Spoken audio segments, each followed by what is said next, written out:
अगर आप भी अपने घर के लिए इन्वर्टर और बैटरी खरीदने की सोच रहे हैं तो दुकान पे अगर आप जाते हैं तो दुकानदार आपको वो इन्वर्टर बैटरी दिखाएगा जिसमें उसको मार्जिन ज्यादा मिल रहा है। आपकी रिक्वायरमेंट से उसे कोई लेना देना नहीं है। तो आपको थोड़ी नॉलेज खुद होनी चाहिए कि कौन सा इन्वर्टर और कौन सी बैटरी आपको अपने घर पे लगानी है। अब ये ऐसे प्रोडक्ट्स हैं जिसके बारे में ज़्यादा जानकारी ऑनलाइन अवेलेबल नहीं है, कहीं से हमें कोई बताता नहीं, हमें खुद भी नहीं पता होता कैसा इन्वर्टर लें, इन्वर्टर में वीए होते हैं, बैटरी में एएच होती है, कितनी बैटरी लगवाएं, कौन से वाली बैटरी लें, ये सारी चीज़ें हमें नहीं पता होती। तो इस वीडियो में मैं आपको ये सारी जानकारी दूंगा, इतनी नॉलेज मैं दे दूंगा इस वीडियो में कि आप खुद एक इन्वर्टर बैटरी एक्सपर्ट बन जाएंगे। तो चलिए बिना टाइम वेस्ट की वीडियो को शुरू करते हैं। सबसे पहले बात करते हैं इन्वर्टर की। तो इन्वर्टर में जो सबसे पहली चीज़ आ जाती है वो ये कि किस टाइप का इन्वर्टर लें। पहले ये इतना कॉम्प्लिकेटेड नहीं था, लेकिन आजकल मार्केट में आपको अलग अलग टाइप के इन्वर्टर देखने को मिल जाएंगे।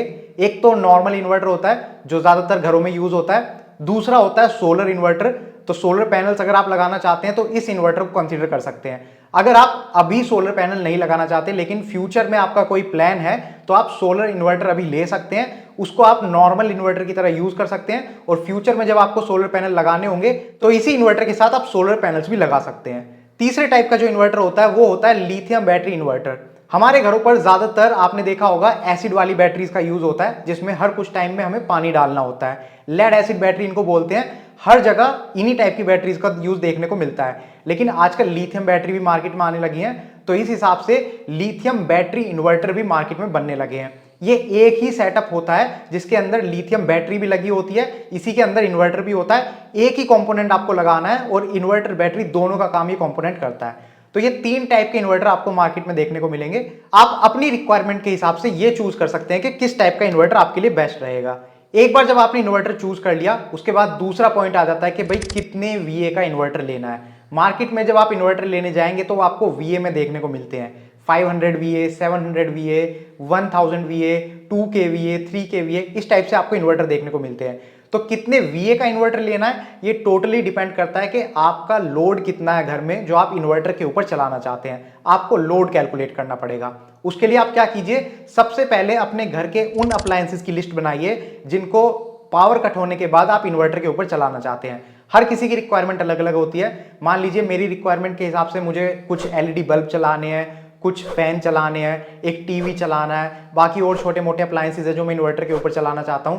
तो मैं इन सारे अप्लायंसेस की लिस्ट बनाऊंगा। इसके बाद मुझे पता करना है कि ये कितने वॉट का अप्लायंस है। तो ये वॉटेज चेक करने के लिए आपको उस अप्लायंस के ऊपर टेक्निकल स्पेसिफिकेशंस वाला स्टिकर चेक करना होगा। उसमें आपको वॉटेज लिखी हुई देखने को मिल जाएगी, चाहे बल्ब है, चाहे फैन है, चाहे रेफ्रिजरेटर है, चाहे टीवी है, हर अप्लायंस पे आपको स्टिकर देखने को मिल जाएगा, इसी के ऊपर वॉटेज लिखी होती है। तो इन सारे अप्लायंसेस की वॉटेज को एक साथ लिख के ऐड कर दीजिए। टोटल आपको पता चल जाएगा कि टोटल वॉटेज कितनी है। मान लीजिए मेरी रिक्वायरमेंट के हिसाब से टोटल वॉटेज बैठती है 500 वॉट। तो 500 वॉट तो इन अप्लायंसेस की वॉटेज हो गई।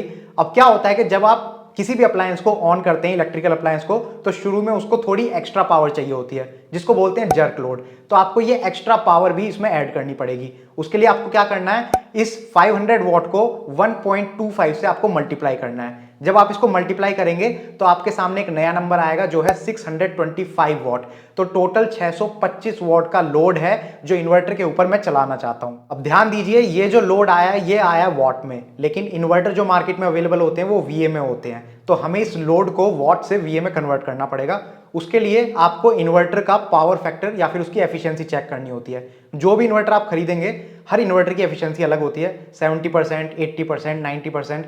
तो जितनी भी एफिशिएंसी का इन्वर्टर है उसके हिसाब से उसका पावर फैक्टर चेक कर लीजिएगा। 0.7, 0.8 या 0.9 इस तरीके से आपको देखने को मिलेगा। मान लीजिए जो इन्वर्टर आप लेने जा रहे हैं उसका जो पावर फैक्टर है वो 0.9 है, तो आपको क्या करना है, 625 वॉट को डिवाइड करना है 0.9 से। अगर वो इन्वर्टर 0.8 का है या 0.7 का है तो उससे डिवाइड कर लीजिएगा।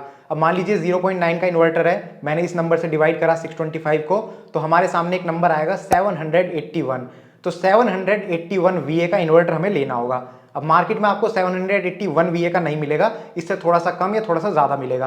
तो इससे जो थोड़ा सा ज्यादा वीए का इन्वर्टर अवेलेबल हो वो आप ले सकते हैं। अगर 800 वीए का इन्वर्टर मिल रहा है तो 800 वीए का ले लीजिए, 900 वीए का मिल रहा है तो 900 वीए का ले लीजिए। तो इस तरह से इन्वर्टर का वीए कैलकुलेट होता है। वीए के बाद आपको यह देखना है कि वो नॉर्मल इन्वर्टर है या फिर यूपीएस इन्वर्टर है।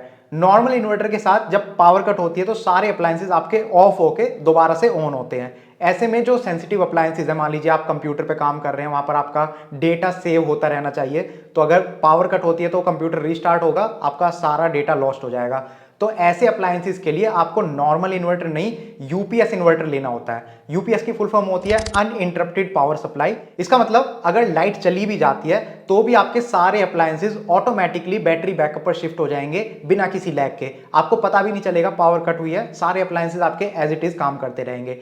तो जहां भी आप चाहते हैं कि भाई यहां पर पावर कट ना हो, हल्के से माइनर माइक्रोसेकंड का भी ना हो, तो यूपीएस मोड उस इन्वर्टर में होना चाहिए। नेक्स्ट पॉइंट जो आपको ध्यान में रखना है वो ये कि आपका जो इन्वर्टर है वो स्क्वायर वेव है या साइन वेव, ये काफी ज्यादा इंपॉर्टेंट है। अब इसको समझ लेते हैं ये क्या होता है। तो ये टेक्नोलॉजी है जिस पर आपका इन्वर्टर काम करता है। पुराने जितने भी इन्वर्टर होते थे वो सारे स्क्वायर वेव टेक्नोलॉजी के ऊपर काम करते थे। अब स्क्वायर वेव टेक्नोलॉजी में क्या होता है, आपके जो अप्लायंसेज हैं ये एक फ्रीक्वेंसी पर काम करते हैं। खंबे से जो लाइन आपके घर पर आ रही है उसकी जो फ्रीक्वेंसी होती है वो होती है 50 हर्ट्ज, और आपके घर के सारे अप्लायंसेज 50 हर्ट्ज की फ्रीक्वेंसी के ऊपर काम करने के लिए ही बने हैं। अगर ये थोड़ी सी ज्यादा या कम होती है तो आपके अप्लायंसेज खराब हो सकते हैं। पुराने जो स्क्वायर वेव इन्वर्टर होते थे उनको इस बात से कोई मतलब नहीं था, वो जैसी भी फ्रीक्वेंसी आ रही है आगे अप्लायंसेस तक पहुंचा देते थे। अब क्या होता था, पहले ज्यादातर लाइट और पंखे ही होते थे घरों में, तो वो तो चल जाते थे, लेकिन जो सेंसिटिव अप्लायंस होते हैं जैसे टीवी, रेफ्रिजरेटर, उनके खराब होने के चांसेस रहते थे। तो अब जो मार्केट में नए इन्वर्टर आपको देखने को मिलते हैं वो साइन वेव टेक्नोलॉजी के होते हैं। इसका मतलब वो एग्जैक्ट 50 हर्ट्ज की फ्रीक्वेंसी ही आगे आपके अप्लायंसेस तक पहुंचाएंगे। तो आपके रेफ्रिजरेटर, टीवी, ऐसे अप्लायंस अगर आप इन्वर्टर के ऊपर चला रहे हैं तो वो साइन वेव टेक्नोलॉजी के साथ कंप्लीटली सेफ। तो अगर आपकी रिक्वायरमेंट सिर्फ लाइट और पंखे चलाने की है इन्वर्टर के ऊपर, तो आप अभी भी स्क्वायर वेव इन्वर्टर ले सकते हैं। उसमें आपका फायदा क्या होगा कि वो इन्वर्टर थोड़ा सा आपका सस्ता पड़ेगा। लेकिन अगर आप थोड़े सेंसिटिव अप्लायंस चलाना चाहते हैं तो साइन वेव इन्वर्टर ही लीजिएगा, सस्ते के चक्कर में मत जाइएगा। सस्ता इन्वर्टर आपके महंगे अप्लायंसेस खराब कर सकता है। अब ये तो थे वो सारे इंपॉर्टेंट पॉइंट्स जिनका ध्यान आपको इन्वर्टर खरीदते समय रखना ही रखना है। इनके अलावा कुछ एक्स्ट्रा पॉइंट्स भी हैं, अगर आप इनका ध्यान देते हैं तो आपको एक बढ़िया इन्वर्टर मिल जाएगा। फॉर एग्जाम्पल, आपके इन्वर्टर में डिस्प्ले है या एलईडी इंडिकेटर। पुराने जो इन्वर्टर होते थे या आज भी जो सस्ते इन्वर्टर आपको मिलेंगे उनमें एलईडी इंडिकेटर होते हैं, लेकिन उनके बजाय मैं आपको रेकमेंड करूंगा कि आप डिस्प्ले वाला इन्वर्टर लीजिए। डिस्प्ले में आपको सारी डिटेल्स काफी अच्छे से देखने को मिल जाती हैं। नेक्स्ट पॉइंट जो आपको ध्यान में रखना है वो है बाईपास स्विच। तो इन्वर्टर के बैक साइड में आपको बाईपास स्विच देखने को मिलता है। कई बार क्या होता है कि आपके घर में इलेक्ट्रिसिटी लाइन में कोई फॉल्ट आ गया, किसी अप्लायंस में फॉल्ट आ गया, इन्वर्टर काम नहीं कर रहा, तो आप इलेक्ट्रिशियन को बुलाएंगे, वेट करेंगे। तो उस वेट करने की बजाय आप बाईपास स्विच की हेल्प ले सकते हैं। इस स्विच को दबाते ही आपके घर के सारे अप्लायंसेस इन्वर्टर कनेक्शन से कट हो जाएंगे और डायरेक्ट इलेक्ट्रिसिटी लाइन पर चल जाएंगे। तो इन्वर्टर में कुछ भी फॉल्ट है आप बाद में इलेक्ट्रिशियन को बुलाइए, उसे सही करा लीजिए, लेकिन तब तक आपको पावर मिलती रहेगी। नेक्स्ट पॉइंट जो आपको ध्यान में रखना है वो है ऐप कनेक्टिविटी। तो आजकल आपको पता है सारे अप्लायंसेस स्मार्ट होने लगे हैं, तो इन्वर्टर भी आपको स्मार्ट इन्वर्टर मिलने लगे हैं। उसमें ऐप ऑपरेशन आपको मिल जाता है, उस इन्वर्टर की, उस ब्रांड की ऐप आपको मिल जाएगी। आप अपने फोन में ऐप डाल सकते हैं और ऐप की मदद से उस इन्वर्टर को ऑपरेट कर सकते हैं और उसकी सारी परफॉर्मेंस चेकआउट कर सकते हैं। काफी इंपॉर्टेंट चीज है, अगर आप देखना चाहते हैं तो देख सकते हैं। इसके अलावा इन्वर्टर में आजकल आपको डीएसपी प्रोसेसर देखने को मिलेगा। काफी सारे ब्रांड्स डीएसपी प्रोसेसर अपने इन्वर्टर में लगाते हैं। इससे क्या होता है कि आपका जो इन्वर्टर है वो स्मार्ट इन्वर्टर बन जाता है। जो बैटरी है उसको चार्ज करने के लिए कितना करंट चाहिए, कितनी बैटरी अभी और चार्ज करनी बाकी है, किस टाइप की बैटरी उसके साथ कनेक्टेड है, ये सारी चीज ऑटोमेटिकली डीएसपी प्रोसेसर के थ्रू इन्वर्टर को पता लग जाती है और इन्वर्टर उतने बढ़िया तरीके से बैटरी को चार्ज कर पाता है, आपके अप्लायंसेस को चला पाता है। तो ये भी अच्छा पॉइंट है, अगर आपको इन्वर्टर में मिलता है तो बेस्ट है। इसके अलावा आप ये भी देख सकते हैं कि इन्वर्टर में प्रोटेक्शन कितने टाइप के आपको मिल रही है, अलार्म्स कैसे मिल रहे हैं, लाइक शॉर्ट सर्किट प्रोटेक्शन है, ओवरलोड प्रोटेक्शन है, लो बैटरी का अलार्म आपको मिल रहा है या नहीं। ये काफी छोटी छोटी चीजें हैं, अगर ये मिलती हैं तो बेस्ट है। तो ये थे वो सारे इंपॉर्टेंट पॉइंट जो इन्वर्टर खरीदते समय आपको ध्यान में रखने होते हैं। अब बात करते हैं बैटरी की। तो बैटरी में भी पहले आपको बता दूं अलग अलग टाइप की बैटरी होती हैं। नॉर्मल जो लेड एसिड बैटरी होती है उसमें आपको फ्लैट प्लेट बैटरी मिल जाएंगी, जो पहले आपको छोटी बैटरी देखने को मिलती थी, ज्यादातर पहले यही यूज होती थी। अब टॉल ट्यूबुलर बैटरी मार्केट में आने लगी हैं, इनकी परफॉर्मेंस काफी अच्छी होती है। इसके अलावा एसएमएफ बैटरी भी होती है जो मेंटेनेंस फ्री बैटरी होती है। इनमें आपको कोई पानी नहीं डालना, कुछ नहीं डालना, बस एक बार लगाइए और भूल जाइए। बाकी लिथियम बैटरी आजकल काफी ज्यादा कॉमन होने लगी है, तो लिथियम बैटरी आप अलग से भी परचेज कर सकते हैं, लेकिन कुछ ब्रांड्स के मॉडल में आपको एक ही सेटअप के अंदर इन्वर्टर और बैटरी दोनों चीज देखने को मिलती हैं, उसमें लिथियम बैटरी का ही यूज किया जाता है। तो इन सारे टाइप की बैटरीज में से आपके लिए बेस्ट कौन सी होगी? मैं आपको ये रेकमेंड करूंगा कि लेड एसिड बैटरी में अगर आप जा रहे हैं तो टॉल ट्यूबुलर बैटरी लीजिए। लिथियम बैटरी थोड़ी सी आपको महंगी पड़ेगी। अगर आपको पैसे का कोई इशू नहीं है, आप महंगी ले सकते हैं, तो लिथियम बैटरी आपको लेड एसिड बैटरी के मुकाबले बढ़िया पड़ेगी, क्योंकि वो फास्ट चार्ज होती है और बैकअप भी अच्छा प्रोवाइड करती है और उसकी लाइफ भी काफ़ी ज़्यादा है, लेकिन वो थोड़ी सी एक्सपेंसिव होती है। तो अगर आप लिथियम बैटरी को अवॉइड करना चाहते हैं और लेड एसिड बैटरी पर टिके रहना चाहते हैं तो टॉल ट्यूबुलर बैटरी कंसीडर कीजिए। अब बैटरी में भी जो सबसे इंपॉर्टेंट सवाल आ जाता है वो ये कि कितने AH की बैटरी लें। मार्केट में आपको जो लेड एसिड बैटरी देखने को मिलेंगी वो 60 AH से शुरू हो जाती हैं। 60 AH, 100 AH, 120 AH, 150 AH, 220 AH तक ये सारी बैटरी जाती हैं। आपके लिए कौन सी बेस्ट रहेगी? अगेन वो इसी बात पर डिपेंड करता है कि आप कितना लोड चलाना चाहते हैं, कितने टाइम तक चलाना चाहते हैं। मैंने इन्वर्टर के टाइम पर जो आपको एग्जांपल बताया था उसमें मैंने बताया था कि टोटल लोड जो मेरे को चलाना है, जर्क लोड मिला के, वो बैठ रहा था 625 वॉट। अब मान लीजिए दिन में 3 घंटे लाइट जाती है और 3 घंटे के बैकअप के लिए मुझे बैटरी चाहिए, तो मैं क्या करूंगा, इस 625 को 3 से मल्टीप्लाई कर दूंगा, तो मेरे सामने एक नंबर आएगा 1875, यानी कि 1875 वॉट। तो इतना मेरे को लोड चलाना है 3 घंटे के लिए अगर मैं चलाना चाहता हूं तो। अब इसको मुझे डिवाइड करना है 12 से। 12 कहां से आया?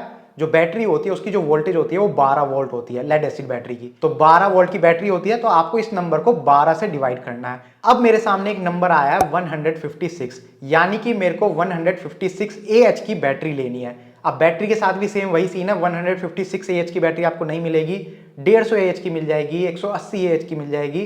तो मैं 156 AH से थोड़ी ज्यादा AH वाली बैटरी ले लूंगा और ये मेरी रिक्वायरमेंट फुलफिल होगी। इसमें कुछ लोग पूछते हैं कि यार एक बैटरी से काम चल जाएगा या फिर 2 बैटरी लगाएं, तो अभी मैंने आपके सामने पूरी कैलकुलेशन करके दिखाई। 156 AH की बैटरी हमें लगानी थी, तो हमने 160 या 180 AH की एक बैटरी ले लेंगे और उसी से हमारा काम चल जाएगा।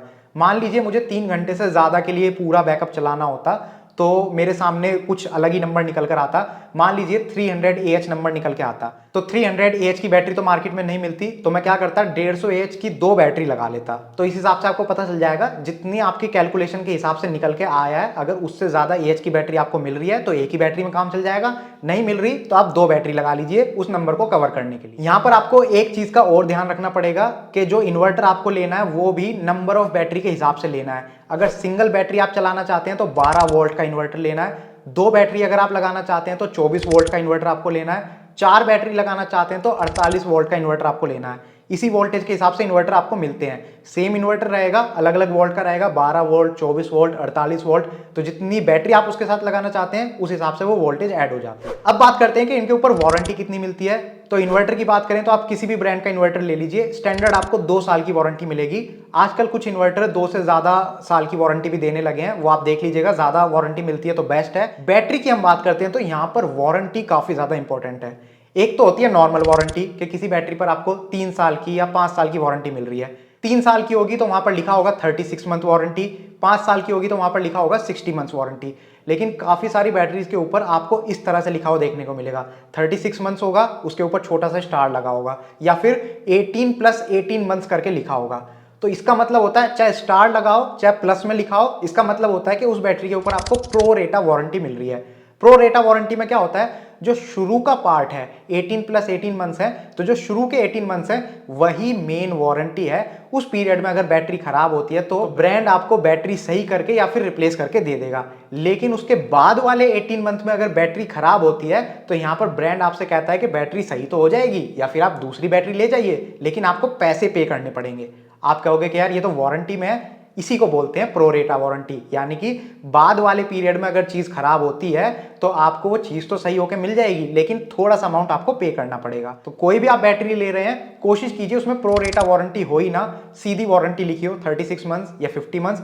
अगर प्रो रेटा वारंटी मिल रही है तो वहां पर वो बैटरी थोड़ी सी सस्ती आपको पड़ेगी। तो इस तरह से आप अपने घर के लिए इन्वर्टर और बैटरी चूज कर सकते हैं। लास्ट में एक सबसे इंपॉर्टेंट पॉइंट आ जाता है कि भाई किस ब्रांड का इन्वर्टर या बैटरी लें। तो यार ये कोई स्पॉन्सर्ड वीडियो नहीं है, पूरी इन्फॉर्मेटिव वीडियो मैंने आप लोगों के लिए बनाई है, तो मैं किसी एक ब्रांड का नाम नहीं लेना चाहता। बाकी आपको पता है इन्वर्टर के लिए मल्टीपल ब्रांड्स मार्केट में अवेलेबल हैं, ल्यूमिनस है, माइक्रोटेक है, स्मार्टन, वी गार्ड, लिव गार्ड, काफी सारे ब्रांड्स हैं।